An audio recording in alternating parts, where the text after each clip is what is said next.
कल्याण डोंबिवलीत 52 जागांवर विजय मिळवत शिवसेना सर्वात मोठा पक्ष म्हणून समोर आलेला आहे। याबाबत सामनाच्या अग्रलेखातून जनतेने दिलेला कौल आपल्याला मान्य असल्याची कबुली देण्यात आलेली आहे। यात म्हटलं गेलंय, जनतेचा कौल महाराष्ट्रातील जनतेचा मूड आज तरी संमिश्र आहे, पण जनतेच्या मनात शिवसेना आहे।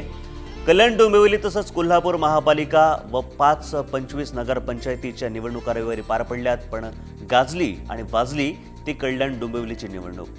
शिवसेना आणि भाजप येथे सोबळावर लढलेत, त्यामुळे निवडणुकीच्या राजकारणाचा जो धुराळा उडतो तो कल्याण डोंबिवली सुद्धा उडालाय। आरोप प्रत्यारोप सुद्धा झालेत।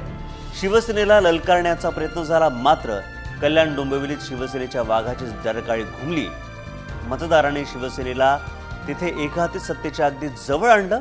बहुमतासाठी हाताच्या बोटांवर मोजता येतील एवढ्या जागा कमी पडल्या असल्या तरी शिवसेनेचा भगवाच कल्याण डोंबिवली महापालिकेवर यापुढे फडकत राहणार, असाच हा निर्विवाद कौल आहे।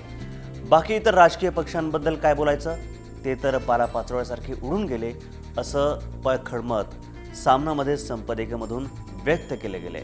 कल्याण डोंबिवलीमध्ये शिवसेनेला सगळ्यात जास्त जागा मिळाल्यात, यावर हे मत विश्लेषण आज सामनामधून मांडलं गेलंय।